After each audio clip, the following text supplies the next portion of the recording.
فروخی نعمت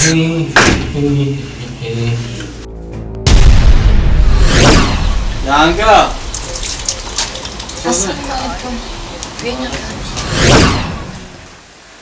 چکارت مردک؟ سوزو ما یگان کار نکردم که اهمیت میتیم تو چی کاری کردگی هستی عصبات در جویش نیستم لباسام رو جمع داری؟ بله باز یک خبر دیگر داریم برادران مهاجر نفرانی که در نزد مترو ولادیکنو سیگنال پریس 18 قرار دارید و میخواهید که تمام مال و محصولاتتان را به تاجیکستان انتقال دهید به یگان کمبودی و شکست و شما رقم هایی که در زیر گذاشته شده هستند همه روزه خدمت میکنند.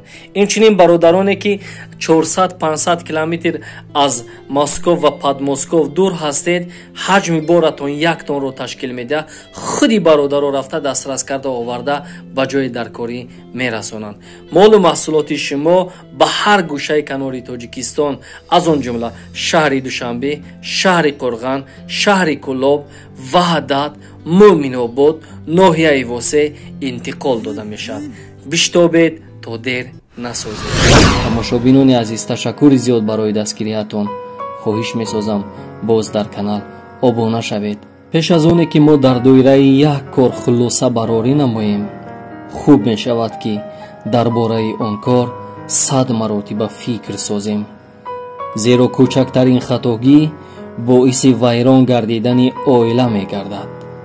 عائله چیزی مقدس است نباید که در پیش هر کس نشان داده شود. بعضا خطای خود را به انابت نمیگیریم باز تهمت و بهتان را به سر دیگرها بار میسازیم. همین است زندگی. زندگانی زندگی بیش و کمی است. هر شب در آسمان مهتاب نیست. حسن باشد دوست می‌دارد همه سر امان باشد کلاه نایاب نیست. مادران عزیز از یکایک شما خواهش می‌سازم که عائله خود را قدر سازید. دل یگان نفر چون مرد شما یا مردهای عزیز دل یگان نفر چون زن شما برای شما نمی‌سوزد. کسی که شما را میگو دوست می‌دارم بی تو نمی‌توانم این تنها یک هوس است. بعد از به دست در آوردن سایت یک روز پس شما شخصی نادرکار می‌گردید. از این خاطر عائله خود را حفظ سازید.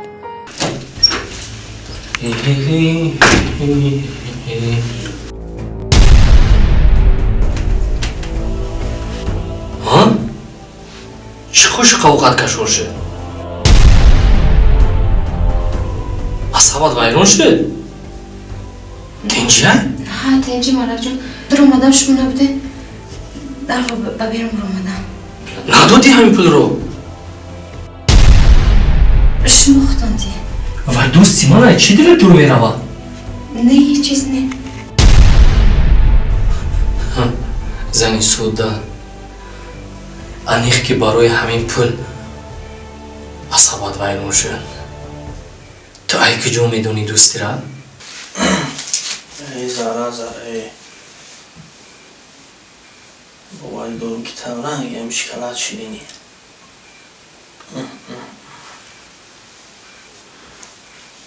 آیا نه بود تو هم با مثل مشکلات میچشی یا خیلی است یک کس رو دستش رو میگیری که تو که دستت رو گیرد 1000 سوم میتید نسترینش ویرون میشه. زنی سوده ای دوستان بیاکا بشین نخیز ای بیاکا بخزم وقتا بشین اخی آباشد لغمات هم بشین میگیره مکا مادر اینجا آکا کدوم وقتی که امکانیتت شد بعد بیار حتما نکا در دلت نگذارم که تو از من قرض داری. فهمیدی؟ 1000 اما تو برای من دوستی 1000 اما نکا گفتیم که ما باید مانند همین دونه های تسبیح دویم و بری هم باشیم. بله نکا فهمیدی؟ بشین بگیم؟ داماد بشین تست زبخو در پخته باشه بردار بیار تست کن. آقا تشویش نکشه.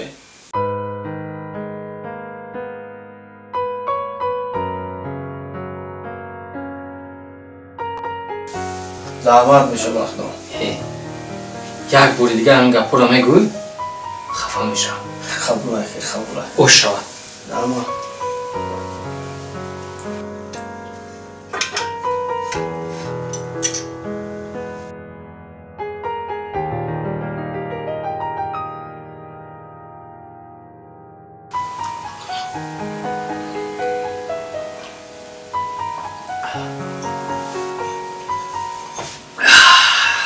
خوش اومدی. اما آقا خوش اومدی.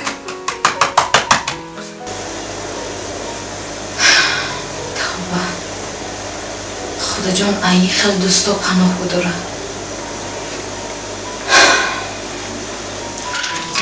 خیلی زندگی همین خیلی دوستم. رحمت آقا. خوش اومدی. رحمت آقا. خوش اومدی. یگان چی دل نیت تا دور نگیر. فهمیدی؟ بله بله آقا. خوش اومدی. خوب آقا. خوب شدم یا خوش اومدی؟ نه آقا. بیرون باشم. خیلی بیوراتی. زنک؟ او زنک؟ لبای مردک جان در کخنیم. لبای. چی شد با تو کش و قوقت کر شد؟ هیچی نی مردک؟ انیق؟ انیق. مردک جان این دوستی شما دوستی خوب نماید. شما میزنک ها یک سومون مته جان تو میبروید. چی در گور همین گپوی بزی؟ خوز یکی فهمت خفه میشود. تو با جوی که یک گپی خوب میزنی دوستی خوب نمیبروید، دوستی خوب نمیدروید. این دوستی خونین من است. من در نزد پدر و مادر این قبل دوستی کردم. امروز 1000 سومونش دادیم.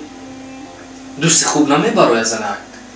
این فکرات خوبش از سرک دور کن. خویش یکی فهمد خفه می شود.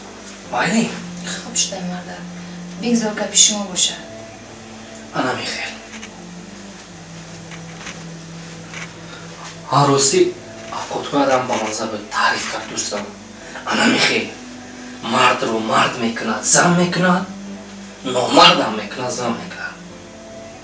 او با افکات نون و دستارخانه رو دیده با خود میتیم. رحمت.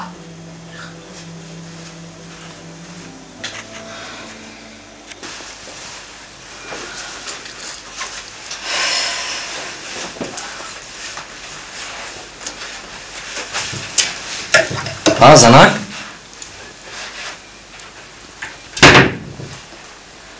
چو کرد مردک؟ سوزو من یگان کار نکردم ده که اهمیت میتیم. تو چی کاری کردگی هستی اصاب باید در جویش نیستم. لباس هم رو جمع داری؟ بله. ایوش هم جمع میکنی؟ بله میکنم. بیا اینجا شین. من یه بار پرسم. باز میکنی؟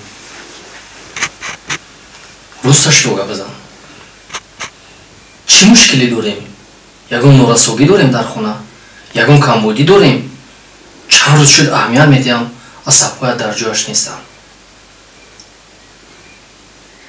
مردک جان اگر شما اجازه دهید من اثبات میکنم که دوستی شما کرنمک است. او زنکی سودار تو چقدر در همین دوستی من چسبیدی؟ با خاطر 1000 سومون ما خونمون رو ندادیم که جونمون رو ندادیم که فراموش کنین گپا رو. من گم در چی حالم با خاطر همه 1000 سومون قوش و قوقت کشول. او زنها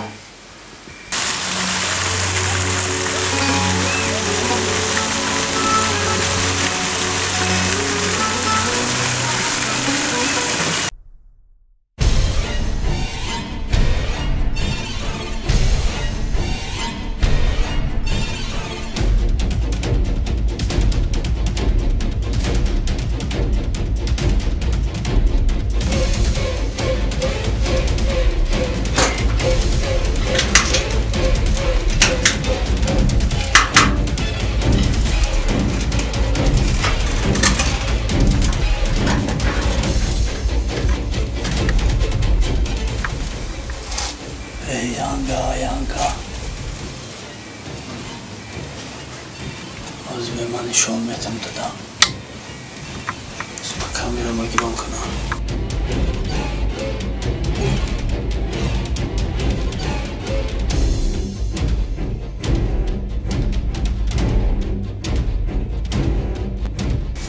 از من نشان میتم دادم یکون آرای کارم میای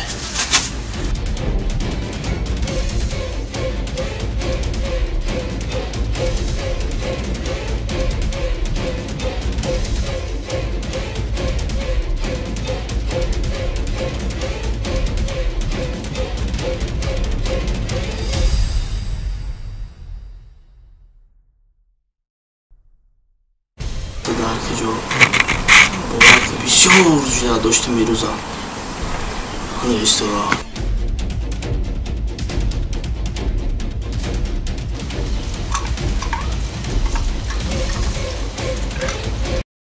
ба кулли модарону хоҳарону бонувони хонашине ки ҷойи кор надорам мерасонем. шуморо рақамҳое ки дар зер гузоштаем ба кор даъват мекунад. музди маоши шумо аз 2000 сомонӣ то 10000 сомонӣ. ягон ҷои фанду фребаш нест. танҳо кор кардан дар кор аст. ба худ бовар кардан дар кор аст. инчунин донистани ягон забони хориҷӣ нақш надорад. дарҳол ба рақамҳои дар зер буда нависед, соҳиби ҷои кор гардед. янга Assalomu alaykum. Buyurun akam. اما پلوی اکای فاروق آورده پولای فاروق آورده؟ آخه برای چی به خودش نداده؟ آره که